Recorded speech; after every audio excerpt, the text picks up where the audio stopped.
Coming up, I went to CityWalk, so now I'm going to share my experience from my house in the Orlando area. This is the Universal edition of the Diz Unplugged.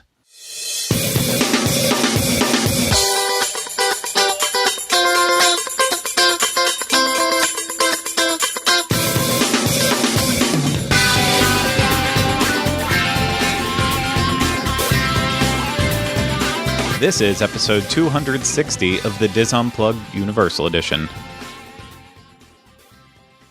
The Diz Unplugged Universal Edition is brought to you by Dreams Unlimited Travel, experts at helping you plan the perfect Universal vacation. Visit them on the web at www.dreamsunlimitedtravel.com. Hello, everyone. Welcome to this week's episode of the Diz Unplugged Universal Edition. I'm your host, Craig Williams, and today I am all by myself for what this is, and it's going to end up being a little bit of a shorter episode, not just because I'm all by myself, but because we don't have that much to share. So you might be saying, hey, Universal Orlando just submitted their plan for reopening this past week, and they got the approval for it, and everything is now set for them to open to the public on June 5th. That's big news. Why aren't you talking about it?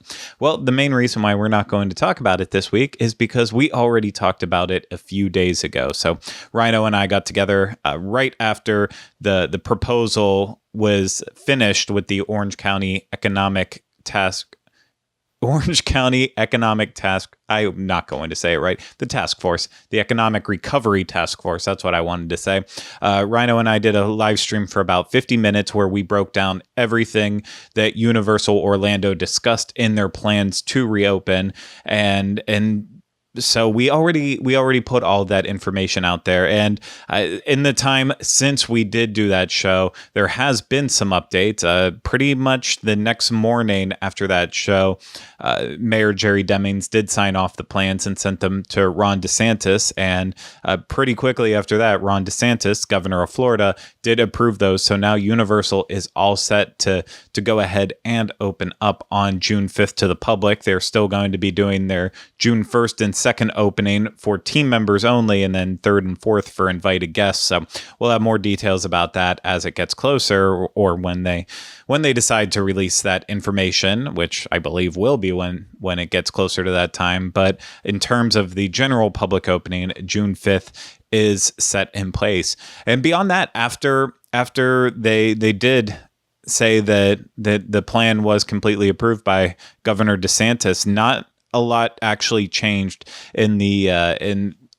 from what they proposed to that task force to what they ultimately are putting in place. The only big change that we found when we were looking through it all is that the free face mask, if you don't have one, seems to just completely disappeared. So that was a very promising part of the pitch that they did to the task force. That was, if you didn't have a face mask upon your arrival to Universal CityWalk in Universal Orlando, then you would be given one free disposable face mask. But that is now gone from all wording on there. Now in the frequently asked questions section about the new operational procedures at Universal Orlando Resort, it does say that if you do not have a face mask, then upon your arrival to Universal Orlando Resort, you will be able to purchase one, and there are plenty around. That's one of the things that I will mention about my time at Universal CityWalk. There was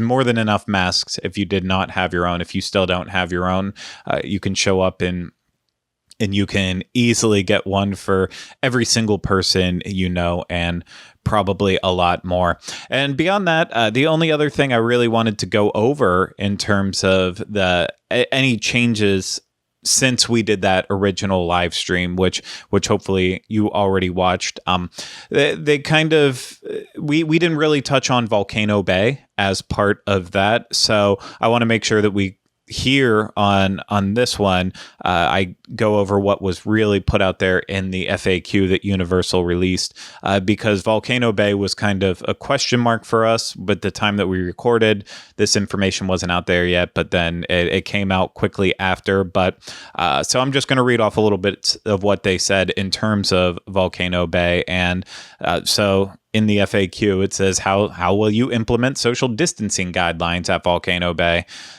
Universal says, overall, Universal's Volcano Bay will follow the same guidelines and procedures as the other theme parks. Some of the specific measures they're taking to implement social distancing at Volcano Bay includes limiting capacity on each attraction, including rivers and pools, which that's pretty straightforward. For multi-person raft rides, only one travel party will be allowed to ride in a single raft. Please note that Volcano Bay's standard height and weight requirements will be applicable, so that could cause some issues. I believe that was part of the plan that Universal did propose to, but just wanted to repeat it anyways. And then lounge chairs will be placed in a fashion that allows travel parties to sit together while also maintaining at least 6 feet of distance between other guests. In terms of wearing the face covering on slides, face coverings are recommended when you can't socially distance at Volcano Bay, but they are not permitted on slides and pools because, of course, your face covering is pretty much useless if it does get wet. So also, will Volcano Bay team members wear face coverings?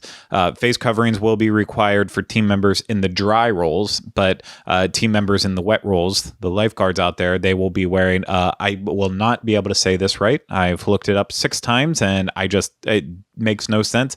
The balaclava, when they cannot socially distance.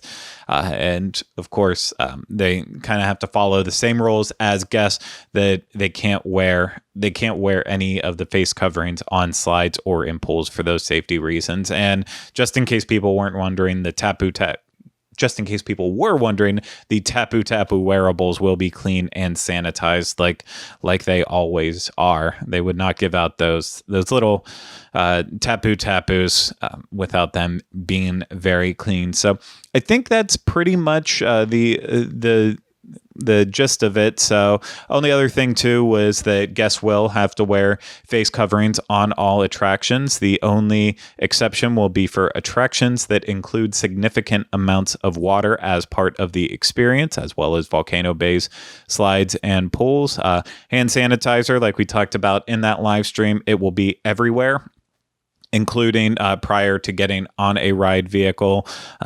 So that's positive, but that's really it. So a majority of the attractions and experiences within the parks are scheduled to open. Select experiences may not be available during this phase, and some queue experiences may be slightly altered as they implement their new procedures. So we'll get the additional details and specific experiences soon. So we already know part of this was that virtual line was going to get implemented on more attractions, and I know that if you go and open up the app already, a lot of the attractions that did not previously have virtual line, they're starting to signify that they do have virtual line. I know Revenge of the Mummy is one of those ones, just to use that as an example. So as they get closer to reopening, I'm sure we'll start seeing it on more and more. And then the last thing, the very final thing, as I've said that I think 3 times now, with the hotels, they still haven't shared any hotels as of the time that I'm recording this and right before releasing. But one of the things that we do have as a hint towards it is that if you go on loweshotels.com or Universal Orlando's official website and you look for a hotel, you can book starting June 2nd. However, they haven't said anything about it. Maybe those reservations will end up getting canceled. I'm not quite sure on that, but it is technically there as being available to book starting on June 2nd. So that's what we know about the hotels right now. So that's kind of the last massive question mark in all of this. But anyways, let's get down to it, talking about Universal CityWalk and my experience there. So last week, if you watched the show, you heard from our special guest Vincent from Vincent Vision about his experience going on opening day. And of course, Rhino and I shared that we weren't ready to go on opening day. However, we felt like we would maybe consider going to CityWalk once there was a little bit more time to see how everything was happening, and that we felt better based on what Vincent said. So I got to the point where I was finally ready to go to CityWalk. I felt like enough time had passed that if I timed it right and went during a time that didn't seem like it would be super busy, then I'd be comfortable with it. Plus, I hadn't seen any negative posts on social media about being there in a couple of days, and I finally couldn't live without having a donut much longer, and I wanted that fresh voodoo donut. So all the signs pointed me in going there, so I ended up going, and I don't want to say I have mixed feelings about it, but I'm not. I was not as blown away as I was hoping to be, and I know that my take on it is probably a lot harsher than a lot more people out there on it, but I don't want to say that it's anything that Universal is doing wrong. I think that Universal definitely set up great procedures, but I think the ultimate failure that I was noticing is from the people who are showing up there. That was mainly the issue that I had during my entire time there. But I'll really break it down. As far as once you show up and park, I love that Universal was actually parking people. Like, unless it's a super busy day at Universal before all this, chances are no one was parking you. They would pretty much point you down whatever aisle you needed to park in, but then it was a free-for-all once you got to your parking spaces. So right now, while they're actually parking people out in every other space, it's actually very, very smooth and easy to park at Universal. So I really, really enjoyed that change.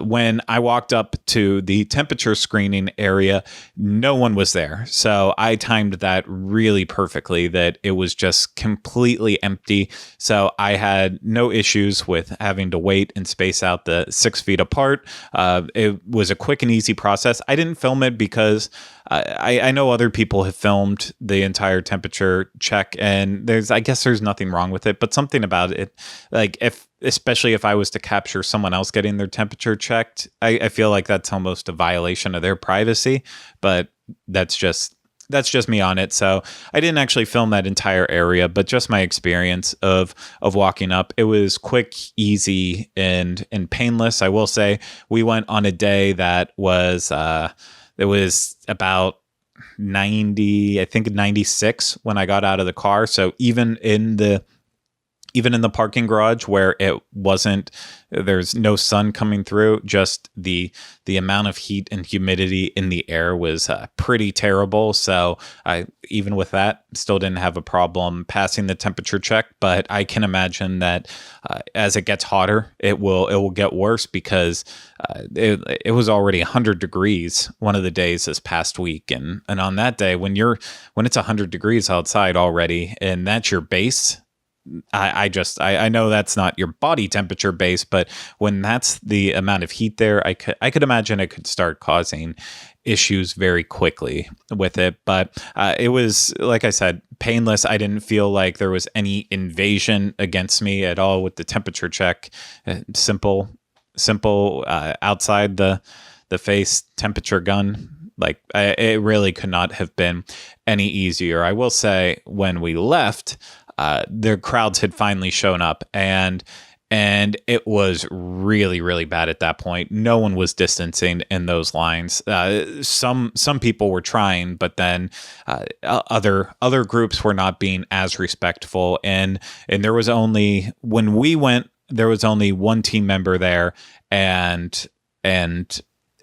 so it's kind of hard there was 3 people checking temperatures, but there was only one team member dealing with the different lines to get your temperature checked. So I feel like it's, without extra staffing, it could get very difficult to really manage that line and make sure that everyone's distancing. And I just realized I keep going back and forth between saying I and we.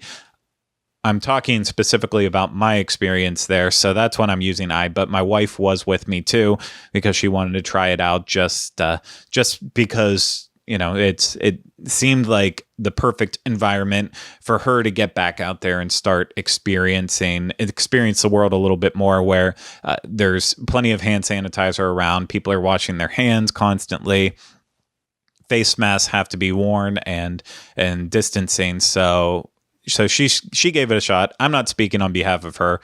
So I'm going to keep saying I and we depending on how I'm speaking through this. So I apologize for that if it gets very confusing. But Rhino was not with me for this. So that's why I'm just kind of doing this real quick without him too.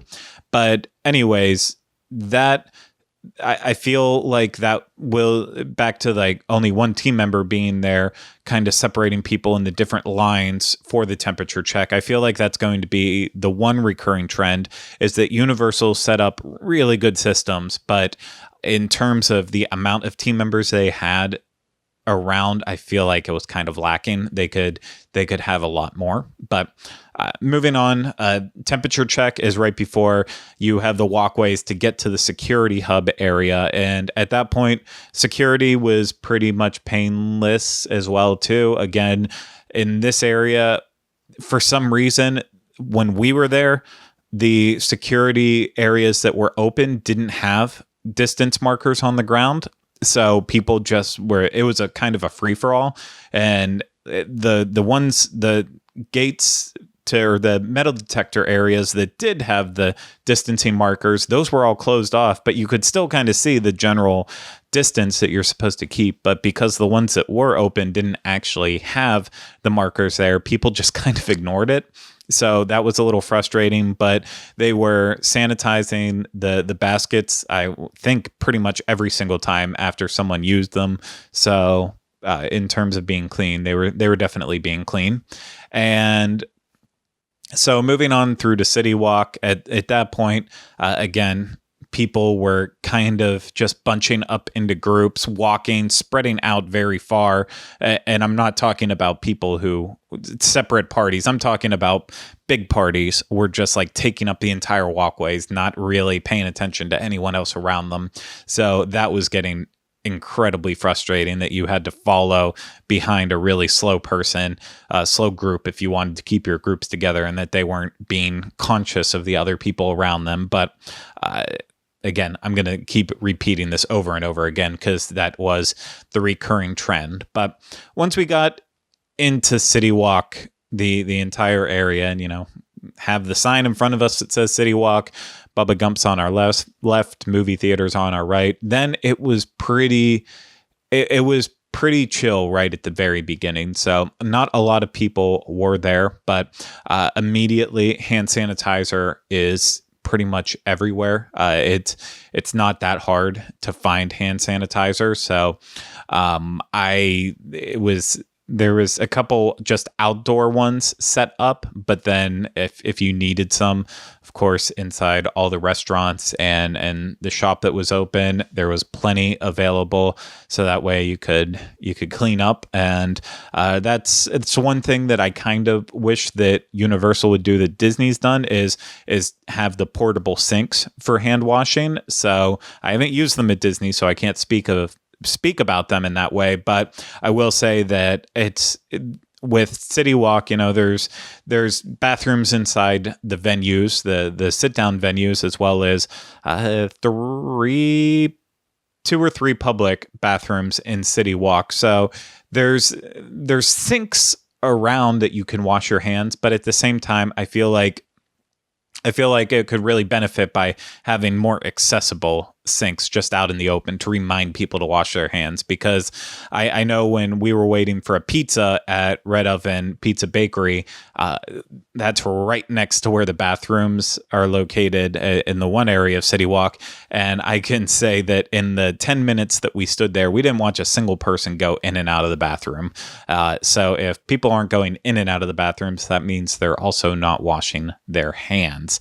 So unless they're eating at a restaurant, and then they are. But beyond that, very, very interesting. But just walking around, it was pretty nice. Again, the main issue that we dealt with was it just, in some areas that I don't want to say they're a little bit tighter, but in some of the bigger areas, like where the Universal Globe is, where people want to take their picture, it just felt like no one was kind of paying attention to where other people were. So you could be standing in a place where you're like, I'm fine, I'm away from everyone, but then someone would just randomly come up right beside you, nearly touch you. Like that happened a couple times to to me in particular. Kylie was distancing herself out a little bit further, so she was avoiding that. But for me, it kept happening where I'm like, why is this person invading my personal space right now? Why wouldn't they just wait for me to walk away if they want to stand in that exact same area that I was in? And it wouldn't have been a big deal, but I would say maybe about 1 in every 10 people that we passed by, someone was either not wearing a face mask or they had theirs completely pulled down, still on their face and just walking. But we saw way too many people who just weren't wearing a face mask at all. And, it's great that Universal has these checkpoints, like at security. They're checking to make sure you have one as soon as you get off the walkway and out of the parking area to get to CityWalk. They have people checking to make sure that you're wearing it and telling you. But then we found that as you're kind of spread out around, there wasn't a lot of people kind of just stationed to hang out to make sure that people were following the rules in that way. And I can understand why people were wanting to take their masks off. One of the things that I can say I was completely wrong about was just on a very hot day, how terrible it would get to be wearing a mask in the parks and such. And I didn't remove my mask the entire time that I was at CityWalk. We were there maybe about 45 minutes, give or take. And I would have said probably about like 30 minutes into it, it would have been very, very nice to be in an area where I could remove it. But the guests that were just pulling down their mask or taking them off until someone told them to put them back on. Unfortunately, too, it seemed like they were the ones who were kind of just, they didn't care about staying away from other people too, as if they just don't want to follow the rules and don't care at all. So that was very discouraging. It especially when there wasn't a lot of people there, but I figured this was going to happen anyways. I wanted to believe that every single person would follow the rules, but I obviously knew that wasn't the case. I wish there was more Universal employees around that were actually telling people to make sure they put their masks on. We did see quite a bit of team members having to tell people to put their masks back on, but it was only kind of like if they're moving from this section to the next section and they just happen to see someone, they would walk over and tell them. But there was too many gaps where people weren't actually saying anything. And that was kind of the big takeaway. The store, we went inside the Universal Studios store. To me, that was the most mishandled of any area. There's just it's just too tight of a store, so there was really no distancing happening. As soon as you were trying to see someone and be like, okay, well, I'm going to move around them, you're just running into another person. So I didn't see anyone actually limiting the amount of people going in and out of the store when we were there. So that was very uncomfortable. And then there was one person while we were in the store. I know that one person in the store flat out had a face mask on and it was just completely pulled down around their neck, and no one was telling them anything about it, even though there was people in the store that they were interacting with, but no one was actually saying anything to that person. And that was getting frustrating as well too. So the store was kind of a mess. So I said we got a pizza from Red Oven. That was easy as could be. So, and can't really complain about that at all. The only thing I will say with that is it's great that Universal's encouraging people to use mobile ordering when available. But the problem right now at CityWalk for especially annual pass holders is that they're offering all these discounts, and there's always a food discount for pass holders. But right now it's even greater. So it doesn't apply though if you use mobile order through the Universal app. Even though you can put your pass in your app, it still doesn't connect for like discounts. So that was the one of the things that was kind of irritating as well too, that you show up and you want to use mobile order to limit the amount of interaction and contact with other people, but you don't get the same discount that you would get if you just walked up and actually dealt with them person to person. So that's one thing that I would like to see changed, but maybe it will. Maybe they're still working on things. Went to Voodoo Donuts as well because had to have that donuts. That was the main motivation to get out there.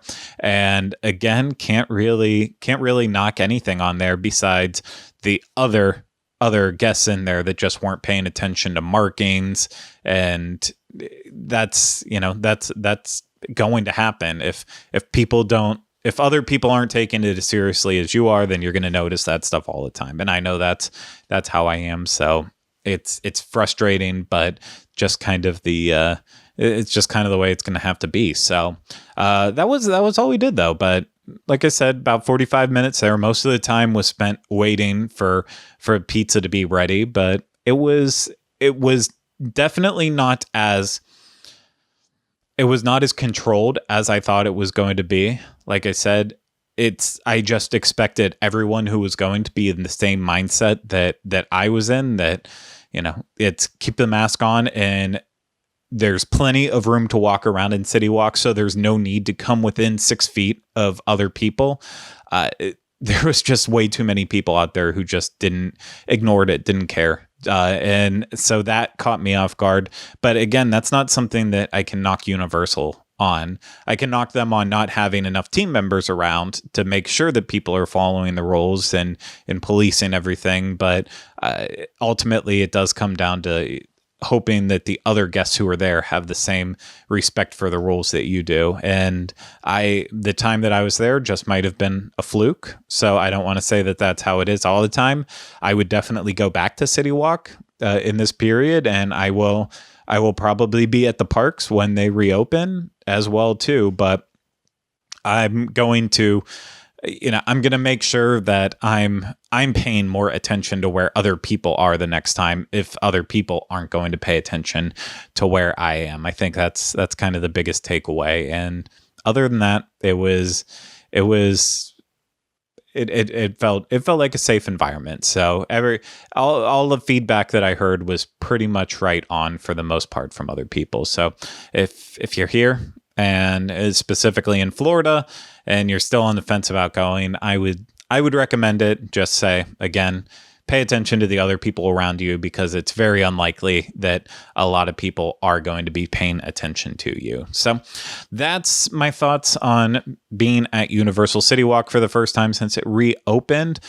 If you have any further questions for me, of course, you can always leave those down in the comments below here on YouTube, if that's where you're watching it. And if you're listening to this show, either on Apple Podcasts, Stitcher, Spotify, Google Play, you can always tweet at me and ask me questions. So I am at Teleclaster, or Instagram. I'm the same handle. So if you want to find me on there and send me a message, I'm far worse about answering messages on Instagram than Twitter, but I will see your questions eventually and answer them as much as I can. But yeah, if you're watching this on YouTube, just go ahead and leave those questions down in the comments below. And please make sure you're subscribed to us if you're not already. And you'll know that by hitting the big red subscribe button if it's there and available for you.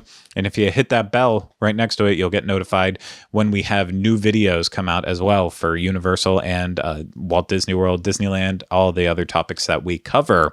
And also hit that thumbs up on this video if you haven't yet. Tell me you like it, or hit the thumbs down and tell me you dislike it.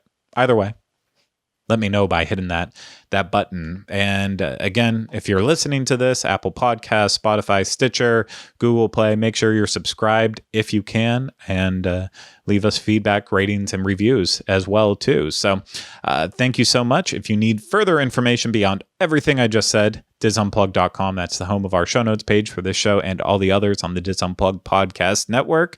But I think that is it with all of that information, out of order from what I usually do. But hey, I'm by myself. Got to be a little bit crazy. So thank you so much for everyone out there for listening and watching. I hope you enjoyed it. We'll be back with you next week for an actual episode of the Diz Unplugged Universal Edition. But until then, remember, we still haven't changed the name.